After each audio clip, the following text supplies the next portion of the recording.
महाराष्ट्राच्या राजकीय संस्कृतीला बट्टा लावण्याचं काम ज्या दोन लोकांनी महाराष्ट्रात आणि मुंबईत राहून केलं, खरं तर ही रानबोके महाराष्ट्रातले नाही आहेत, हे बाहेरचे आहेत. आणि आता एक लैंगिक प्रकरणातून एकाने तर सिद्ध करून दाखवलं आणि त्याच्या ऑडिओतून आणि व्हिडिओतून सुद्धा सिद्ध झालं की मराठी महिला हे शोषणाचं केंद्र आहे अशा व्यक्तीचं. तो सोमय्याबद्दल बोलतोय मी. आणि दुसरा तो मोहित कंबोज, जे फक्त सरकारची सुपारी घेऊन, आणि हे मी सांगायची गरज नाही, सगळीकडे बातम्यांमधून सिद्धसुद्धा झालंय, फक्त सुडाचं राजकारण करायचं. त्यांनी एका पक्षाची सुपारी घेतली, मग ते सुपारी ते वाजवणार. मग कितीही घाणेरडे असतील, म्हणजे विकृती एवढे, किती व्हिडिओ आला होता, ते व्हिडिओ बघूनच बऱ्याच जणाला डोळ्याची लागण झाली. इतके घाणेरडी मानसिकतेचे लोक. अर्थात तो दाढीवाला, तो मोहित कंबोज नावाचं कसलं जानवर दिसतंय ते. त्यांनी नवाब मलिक साहेब आणि त्यांच्या विरोधातलं राजकीय युद्ध आम्ही पाहत होतो. आणि जे काही घोटाळा असेल, जे काही एकमेकांवर आरोप प्रत्यारोप असेल, ह्या फैरी साधारणतः 1.25 वर्षापूर्वी आपण रोज पाहत होतो. 1.5 वर्षानंतर ते सुटले मलिक साहेब. पण या सगळ्या ह्याच्यामध्ये ज्यावेळेस सध्याच्या राजकीय परिस्थितीमध्ये मोहित कंबोज नावाच्या व्यक्तीनं, जो नवाब मलिक साहेबांचा कट्टर शत्रू आहे, त्या कंबोजनी अचानक युटर्न कसं काय घेतला, तक्रार दाखल केली, ईडी चौकशी लावली. ईडीचे 2 हे म्हणजे काय सुपरवायझर असल्यासारखं, प्रवक्ते असल्यासारखं, कारवाई व्हायच्या अगोदरच हे माध्यमांसमोर येऊन बोलायचे. आणि महाराष्ट्र बदनाम करण्यासाठी, खास करून सर्वपक्षीय नेत्यांबद्दल मी बोलतोय, भाजपमधले सुद्धा असतील आणि इतर पक्षांमधले सुद्धा, महाराष्ट्रातल्या नेत्यांचं राजकीय करिअर संपवण्याचं काम ह्या 2 महाराष्ट्राला लागलेल्या किडीपासून, हो किडच आहे. कारण बघा, काँग्रेसमधल्या नेत्यांना संपवण्याचं काम ही लोक करतायत, राष्ट्रवादीमधल्या लोकांना संपवण्याचं काम ह्या लोकांनी केलं. मनसेला सुद्धा मध्ये ईडीची नोटीस राज ठाकरे साहेबांना आली होती, त्याच्यामुळे तोही पक्ष वाचलेला नाही. लक्षात घ्या, ते कुणी केलं असेल, काय असेल, पण मिस कॉल आलेला होता.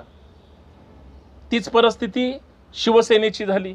शिवसेनेला सुद्धा त्यांच्या नेत्यांना ईडीची नोटीस पाठवून, तक्रारी करून संपवण्याचं काम ह्याच लोकांनी केलं, ह्याच टोळीनं केलं. खास करून खरं तर ही संघटित गुन्हेगारी म्हणलं तरी हरकत नाही. आणि सगळ्यात महत्त्वाचं, भाजपमधल्या सुद्धा काही नेत्यांना दाबण्याचं काम, घरी बसवण्याचं काम, स्पर्धेतून बाद करण्याचं काम ह्याच काही तथाकथित लोकांनी केलं. अहो, महाराष्ट्रात आले, महाराष्ट्रात राहत आहेत, महाराष्ट्राचं खात आहेत, मुंबईत जगतायत आणि इथल्याच नेत्यांना दाबतायत. फक्त त्या नेत्यांची, दबलेल्या नेत्यांचा प्रॉब्लेम असा आहे की त्यांना तिथं राहून पदं, खुर्च्या आणि पैसा मिळवायचा आहे, म्हणून तेही बोलायला तयार नाहीत. आपण तर कुणाचे मिंदे नाहीत. महाराष्ट्राला प्रश्न पडलाच आहे ना.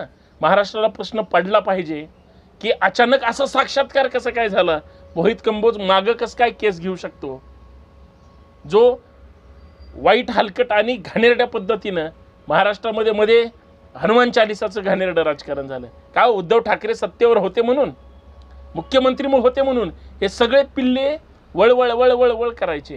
यांचं घाणेरडं राजकारण महाराष्ट्राने पाहिलं सुद्धा. कुचकं आणि अत्यंत सडलेलं राजकारण महाराष्ट्राने पाहिलं. पण हे होत असताना फक्त एक चमत्कार महाराष्ट्रामध्ये घडला. कारण भाजप विरुद्ध सगळे पक्ष टार्गेटवर असताना माननीय महाराष्ट्राच्या उपमुख्यमंत्र्यांनी एक पक्ष फोडला, सत्ता महाराष्ट्रात स्थापन केली, दुसरा पक्ष फोडला, सोबत घेतला. पवार सोबत आल्यामुळं जो काही भाजपवाल्यांना बळ आलं, कदाचित हीच सेटलमेंट झाली असावी का, म्हणून जेलमधून रोज एक माणूस बाहेर पडतोय. नवाब मलिक साहेब आले, चर्चा झाली.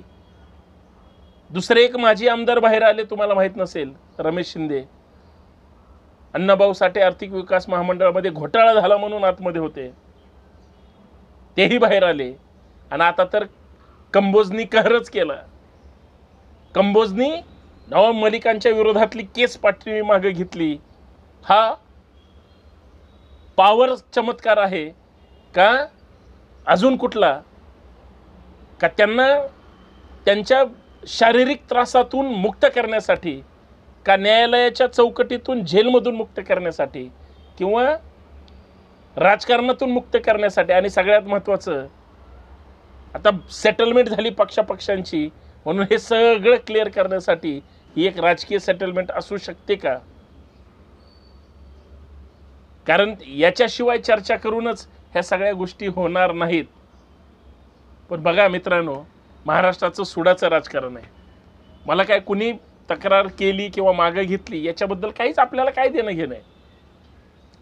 पण महाराष्ट्रामध्ये असंही राजकारण घडू शकतं आणि घडलंय की ह्यांचे काही सुपारीबाज फंटर घरात बसून फक्त कोण चुकीचं बोलतोय आणि कोण चुकीचं वागतोय, कुठं आर्थिक घोटाळा झालाय, हे घरात बसून काड्या करणारी बांडगुळं हे फक्त दुसऱ्याचं करिअर त्या ठिकाणी डिस्टर्ब करणे, त्यांना कुठंतरी कचाट्यात पकडणे किंवा त्यांचं राजकीय अस्तित्व संपवणे याची सुपारी घेऊन काम करतात.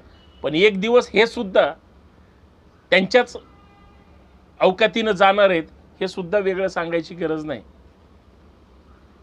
मध्ये सांगत होते बरेच जण, म्हणले की हे सोमय्यांची व्हिडिओ कशी काय बाहेर आली, ही काय बाहेरच्या परक्या लोकांनी बाहेर काढली का?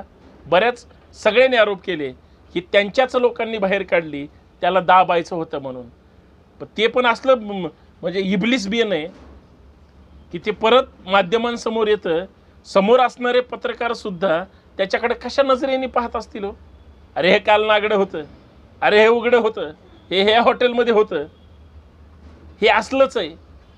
पण त्याची बातमी करायची म्हणून जर त्याच्यासाठी हे सगळे करत असतील, किती दुर्दैव आहे. लक्षात घ्या एक गोष्ट, राजकारणामध्ये जे जे काम करतात, सगळ्या राजकीय पुढाऱ्यांबद्दल बोलतोय मी, सगळ्या राजकीय पक्षातल्या कार्यकर्त्यापासून नेत्यांबद्दल बोलतोय. तुम्ही संघर्षातून कष्टातून तुमचं करिअर फुलवता, मोठं करता, तुम्ही तुमचं कर्तृत्व सिद्ध करता. परंतु काही तथाकथित घाणेरड्या मानसिकतेची माणसं तुमचं करिअर उद्ध्वस्त करण्यासाठी प्रयत्न करतात किंवा तुम्हाला छळण्याचं काम करतात, तुम्हाला डिस्टर्ब करण्याचं किंवा बदनाम करण्याचं काम करतात. आणि काही लोक ही अशी असतात जी तुम्हाला टार्गेट करतात. माझा प्रश्न तोच आहे, तुम्ही कुठल्याही पक्षाचे नेते कार्यकर्ते असू द्या, महाराष्ट्रातल्या नेत्यांना जर कोण छळत असेल तर कमीत कमी आपण त्यांच्या पाठीशी उभं राहू शकत नसलो तरी त्यांच्यासाठी आपण बोललं तरी पाहिजे. कारण आपल्या नेत्यांना कुठल्याही पक्षाचे असू द्या जर कोणी उद्ध्वस्त करणार असेल आणि महाराष्ट्र डोळे बंद करून बघत बसणार असेल तर हा शुद्ध खोटारडेपणा आहे. आणि असला गप्प बसेपणा समोरच्याचं करिअर उद्ध्वस्त करतो. म्हणून हा सगळा बोलण्याचा प्रपंच. कारण ही घाणेरडी माणसं महाराष्ट्र लुटायला, नेत्यांना बदनाम करायला आणि घाणेरडं राजकारण या महाराष्ट्रामध्ये निर्माण करायला आलेत. यांच्यापासून सावध राहा आणि यांना जागेवरच दाबा, अन्यथा काय होईल तुम्हाला माहिती आहे. कारण तुमच्या सगळ्या गोष्टीवर ह्यांचं लक्ष आहे. तुमच्या संपत्तीवर आहे, तुमच्या राजकीय कारकिर्दीवर आहे, महिला भगिनींवर सुद्धा आहे. हे विसरू नका. धन्यवाद.